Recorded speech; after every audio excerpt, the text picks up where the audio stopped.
ได้มาแล้ว1 ใบหารประจำ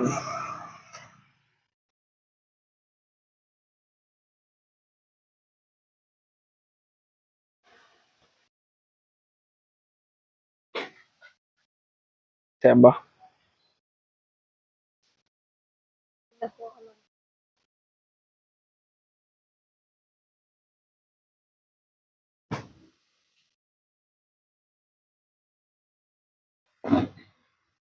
อร่อยอะกินแบบไม่ต้องปรุงเลยส่วนใหญ่ด้วยน้ำซุป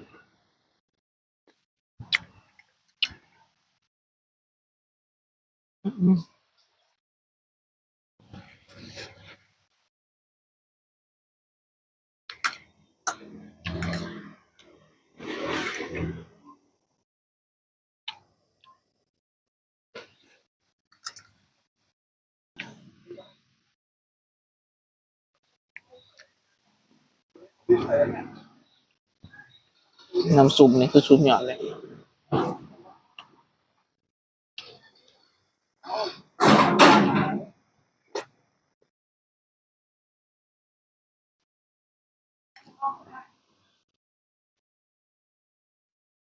หลังจากที่กินอิ่มแล้ว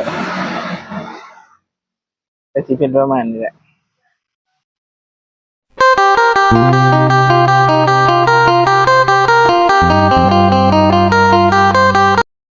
สบายดีทุกคนยินดีต้อนรับทุกคนเข้าสู่ช่องสไตล์เบาดาวทุกคนเขาสิไปกินข้าวเนาะเขาสิไปกินข้าวตอนแรกมื้อนี้เป็นมื้อวันหยุดของเขานะทุกคนเขาได้สิไปกินข้าวอยู่ห้านอาหารตามสั่งเนาะมาเบิ่งกันนะเขาสิเบิดเงินไปประมาณจักบาทเนาะมาเบิ่งกันเลยเนาะตอนนี้ก็เป็นเวลาประมาณ6 โมงเย็นแล้วนะทุกคนบ่ฮู้ว่าสิได้กินหยังเย็นน่ะเนาะ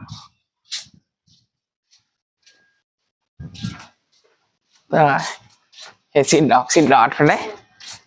ธรรมดาได้เขาอันนี้ก็เป็นเวลาประมาณ6 โมงเย็น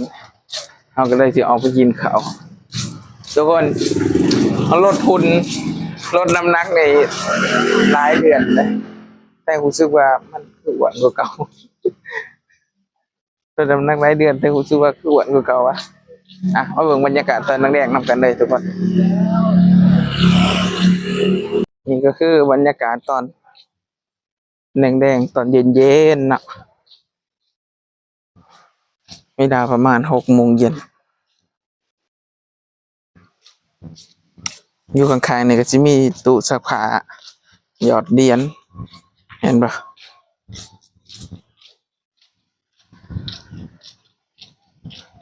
เนี่ยกับหมู่บ้านเนาะแบบเป็นบ้านของเขาบรรยากาศอยู่ที่ประเทศไทยบอนที่เราอยู่ก็สิประมาณนี้แหละทุกคนก็คล้ายๆคือบ้านเราอยู่เนาะแต่บ้านเรามันสิบ่แม่นทางปูคอนกรีตจังซี่เนาะแต่บ้านเราสิคือทางอีกแบบนึง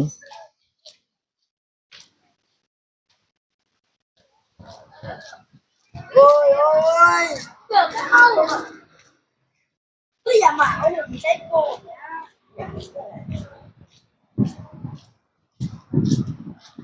มาเบิ่งกันว่าสิเบิดประมาณจักบาทนะไปกินข้าวตะแหน่ง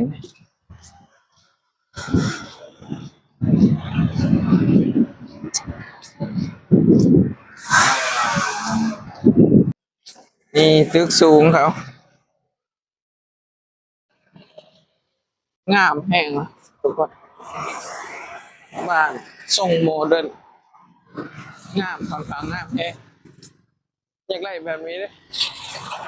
บ้านแต่ก็บ่ถึงขันใหญ่ขนาดนี้หรอกแต่เอาแค่สั้นเดียวก็พอแต่เฮาไปเฮ็ดบ้านใหม่ไปแล้วทุกคนบ้านเฮาอยู่บ้านเฮาไปเฮ็ดบ้านใหม่ไปแล้วอาจจะไปเฮ็ดอะไรกันจริงค่อนข้างยากอีกเนาะบรรยากาศตอนแรงๆ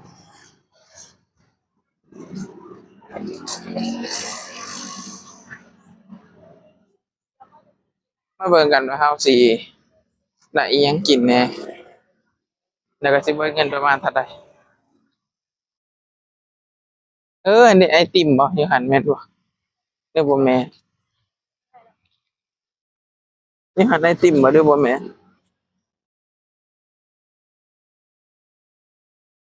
รถ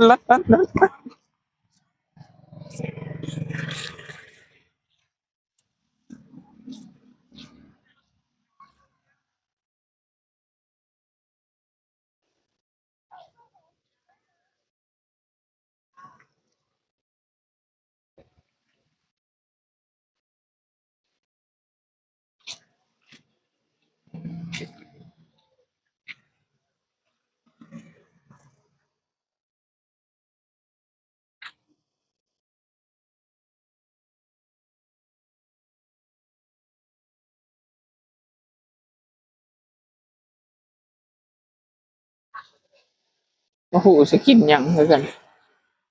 อาสิหารเก่าหารอาหารตามสั่งหรืออาหารเก่าพุ่นน่ะอาจจะว่าแต่อันนี้มันก็บ่ค่อยมีหารขายหลายปานใด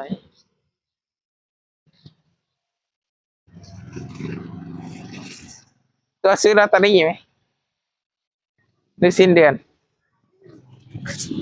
ซื้อแล้ว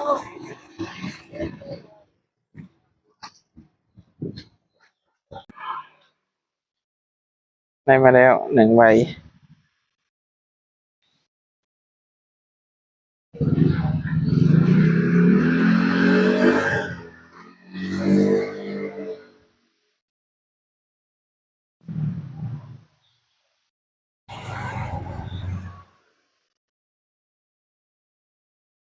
บ่ฮู้ซื้อคือบ่ลุ้น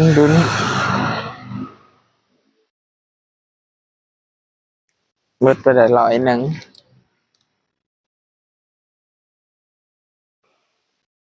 หลังจากที่ซื้อเอ่อหวยเป็นที่เรียบร้อยแล้วเนาะสิไปกินข้าวต่อเบิดไปได้100ระวังรถด้วยเดินหันเข้าหันเดิม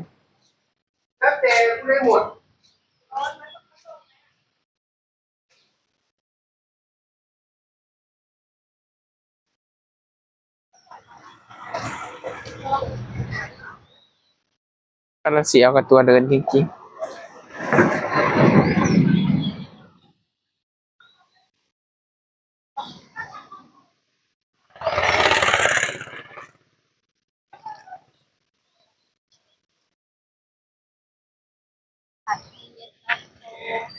ฉันไม่เคยกินเย็นตาโฟเลย ๆลองกินดูสิลองกินเบิ่งอาหารตามสั่งอาหารประจำ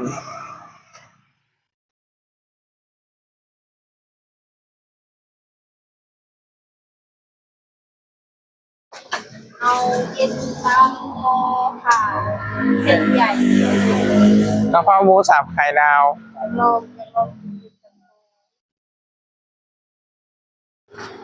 ไก่ฟองมาหมูสับไก่นี่นี่ใช่ไหมใช่ครับบัตรทุกอย่าง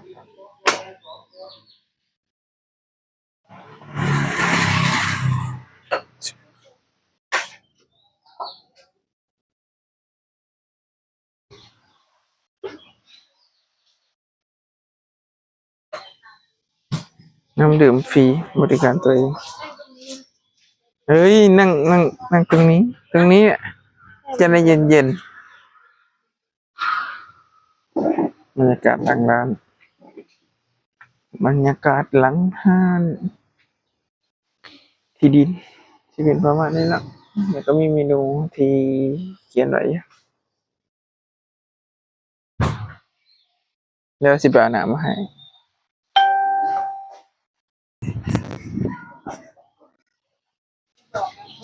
ไปที่ต่อ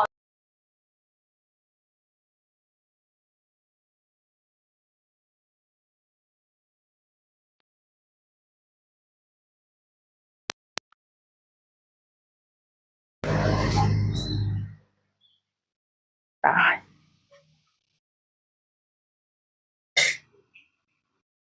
นี่จ้ะ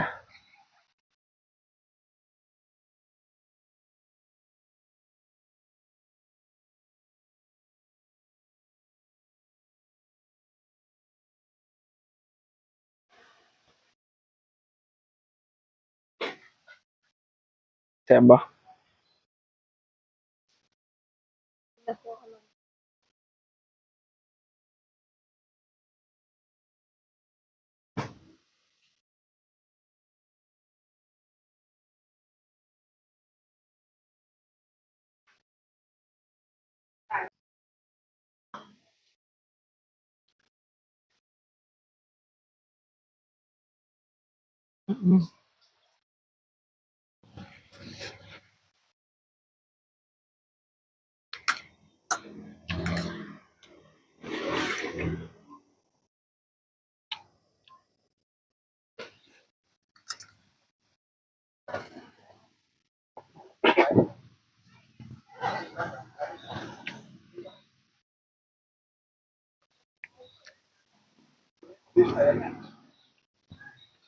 น้ำซุปนี่คือสุดยอดเลย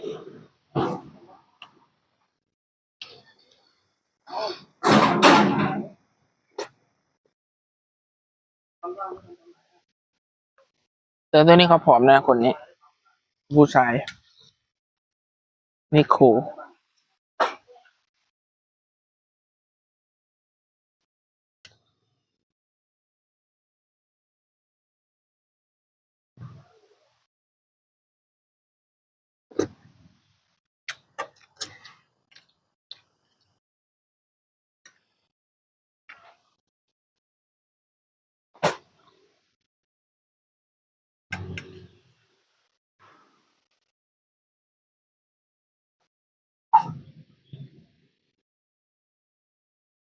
อร่อย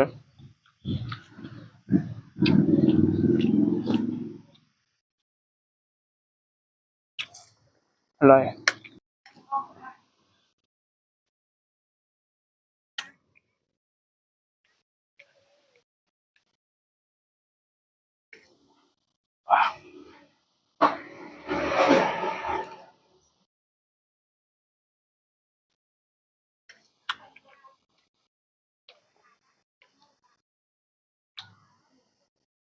อือหือ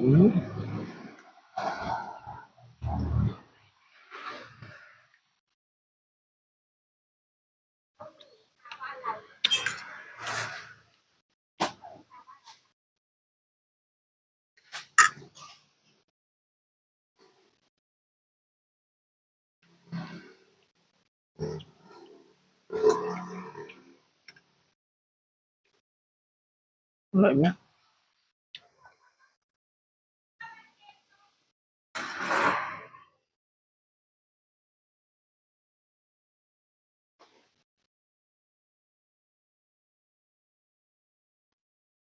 หลังจากที่กินอิ่มแล้ว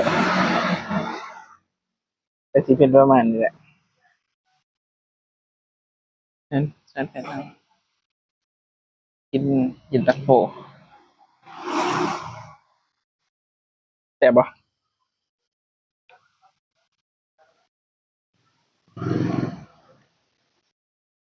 จากที่กินเขาวเสร็จแล้วนั่นทุกคนเนาะออกมาตอนนี้เบิดเงินไปประมาณ200 บาทแล้วเนาะอ่ะก็สิประมาณนี้แหละวันหยุดของเราเนาะทุกคนเนาะทุกคนสำหรับคลิปนี้ก็ขอตัวลาทุกคนไปก่อนเนาะพบกันใหม่คลิปหน้าเนาะ แล้วพิซซ่าที่ได้หมด สำหรับคลิปนี้ลาไปก่อนบ๊ายบาย